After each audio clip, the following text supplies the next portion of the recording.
South Africa கிட்ட தோத்துட்டு சப்ப கட்டு கட்டுறீங்களா? கம்பீரினுடைய பதில கிழித்து தொங்க விட்டு இருக்கிறார் ஸ்ரீகாந்த் அவர்கள். அப்படி கம்பீர் என்ன சொன்னாரு? நாங்க இது மாதிரியான ஆடுகளும் தான்ப்பா கேட்டோம். ஆடுகளை பராமரிப்பாளர் மேல எந்த ஒரு தவறுமே கிடையாது. அவர் மேலலாம் யாரும் கோபப்படாதீங்க. ஆடுகளும் மோசமா இருக்குதோ இல்ல நல்லா இருக்குதோ 124 இலக்க நாங்க சேஸ் பண்ணி இருக்கணும்.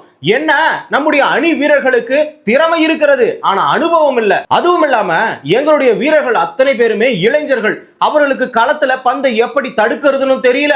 இன்னொரு பக்கம் ஆடுகளத்துல எப்படி நேரத்தை செலவிடணும்னு தெரியல. போக போக கத்துக்குவாங்க. அதுவும் இல்லாம கில் வேற இல்லையா, அது மிகப்பெரிய ஒரு இம்பாக்டையே உருவாக்கிடுச்சு. ரெண்டு பார்ட்னர்ஷிப் சேர்ந்திருந்தா கண்டிப்பா இந்தியா ஜெயிச்சிருக்கும். 30 ரன் என்ற பார்ட்னர்ஷிப்பை 60 உயர்ந்திருந்தா கண்டிப்பா இந்தியா வின் பண்ணிருக்கும். அதுதான் டெஸ்ட் போட்டிக்கும் தேவை. பார்ட்னர்ஷிப்ன்றது டெஸ்ட் கிரிக்கெட்டுக்கு ரொம்ப ரொம்ப முக்கியம். இது மாதிரியான ஆடுகளத்துல தான் தங்களுடைய வீரர்கள் அத்தனை பேருமே பயிற்சி செய்ய விரும்புறோம். அதுவும் இல்லாம இந்த பிச்சை போயிட்டு ஸ்பின்னுக்கு சாதகமான பிச்சு வாய் கூசாம சொல்றீங்களே, ஆனா இந்த கிரவுண்ட்ல ஸ்பின்னை விட ஃபாஸ்ட் பவுலர் தான் அதிகமான விக்கெட் எடுத்திருக்காங்கன்னு சொல்லிட்டு கம்பீர் சொல்லியிருக்காரு. ஆனா உண்மை என்ன தெரியுமா? ரெண்டு டீம்லயே இருக்கக்கூடிய ஸ்பின்னர்கள் சேர்ந்து 22 விக்கெட் எடுத்திருக்காங்க. ஃபாஸ்ட் பவுலர்கள் 16 விக்கெட்டை மட்டும் தான் எடுத்திருக்காங்க.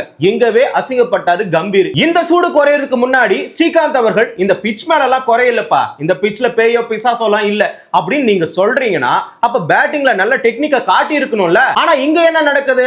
டிஃபெண்ட் ஆட ட்ரை பண்ணி எல்லாருமே ஸ்லிப்ல கேட்ச் கொடுக்கறானுங்க. அப்படி இல்லையா எல்பிடபிள்யூ ஆகுறாங்க. அப்படி இல்லையா ஏமாந்து போல்ட் ஆகுறானுங்க. சவுத் ஆப்பிரிக்கா கிட்ட தரமான பேட்டிங் வரிசை கூட கிடையாது. அவங்கள பார்த்து பயந்து ஏன்டா இந்த மாதிரி பிச்சை ரெடி பண்ணீங்க? நீங்க பேட்டிங் பிச்சை உருவாக்கி இருந்தாலே நம்ம ஆட்கள் 400 ரன் அடிச்சிருப்பாங்க. அவங்க திருப்பி ஆடுறதுக்கே அந்த இடத்துல தடுமாறி இருப்பாங்க. நீங்களா உங்க கையால சூனியம் வச்சுக்கிட்டீங்களேடான்னு அவர் கேட்டிருக்காரு. இந்த மாதிரியான மோசமான பிச்சை செட் பண்ணி இந்தியாவோட பேட்டிங் டெக்னிக்கை வெளியே காட்டிட்டீங்களேடா. உண்மையை சொல்லணும்னா பேட்ஸ்மேன்கள் யாரையுமே குறை சொல்ல முடியாதுங்க. ஏன்னா ரெண்டு டீம்லயுமே சேர்த்து பவுமா மட்டும் தான் களத்துல நின்று நாட் அவுட் பேட்ஸ்மேனா இருந்து எல்லா பந்துகளையும் சந்திச்சு ஸ்பின்னரா இருக்கட்டும், ஃபாஸ்ட் பவுலரா இருக்கட்டும், ஸ்டம்ப் டு ஸ்டம்ப் லைன் போட்டாதான் இருக்கட்டும், எதுவா வேணாலும் இருக்கட்டும், அவர் மட்டுமே ஆடி ஆஃப் செஞ்சுரி அடிச்சிருக்காரு. மத்த யாருமே அடிக்கல. இங்க 4-5 பேர் அடிச்சிருந்தா 50 அடிச்சிருந்தா கூட இந்திய பேட்ஸ்மேன்களை குறை சொல்லலாம். ஆனா இந்த இடத்துல என்னன்னா பவுமா மட்டும் தான் அடிச்சிருக்காரு. இதுல வேற இந்த மாதிரியான பிச்சு தான் எங்களுக்கு வேணும்னு வீராப்பு வேற கம்பீருக்கு. ஃபர்ஸ்ட் நாள்ல இருந்தே இந்த பிச்சு ஸ்பின்னுக்கு சாதகமா தான் இருந்துச்சு. இதே தப்ப நிறைய முறை செஞ்சுதான் நம்ம வெளிநாட்டுக்காரங்கிட்ட அடி வாங்கி இருக்கிறோம். அதே தப்ப திரும்ப திரும்ப செஞ்சா என்ன நியாயம் இது? எப்பதான் திருந்த போறீங்க? 6 மேட்ச் இது வரைக்கும் இந்திய மண்ணில் நடந்திருக்கு. இந்தியாவில் நடந்த இந்த டெஸ்ட் போட்டியில 6 போட்டியில 4 போட்டியில தோல்வி அடைஞ்சிருக்கிறீங்க.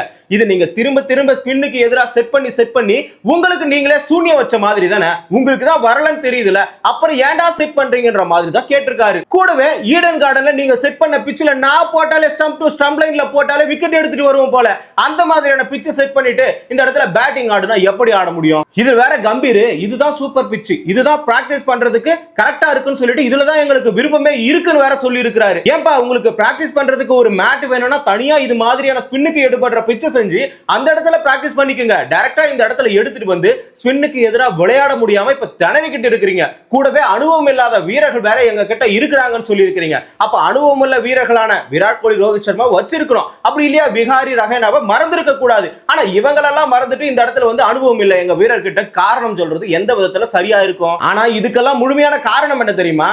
துட்டை வாங்கி பேங்க்ல போட்டுக்கிட்டு 6 மட்டுமே அடிக்கிறதுல ஐபிஎல்ல நாட்டமா இருந்த ஒவ்வொரு பேட்ஸ்மேனும் இந்த இடத்துல டிஃபெண்ட் ஆட தெரியாம திணறிக்கிட்டு இருந்தது வெளிச்சத்துக்கு வந்துருச்சு. நீங்க கமெண்ட்ல சொல்லுங்க, சவுத் ஆப்பிரிக்காவுக்கு எதிராக இந்தியா தோத்து போயிட்டு கோச்சரான கம்பீர் சொல்ற பதில் சரியா தவறான்னு. கிரிக்கெட் நிகழ்வுகளை தொடர்ந்து தெரிஞ்சுக்கணும்னா தமிழரசன் பார்வையாளர் சேனலை சப்ஸ்கிரைப் பண்ணிக்கோங்க.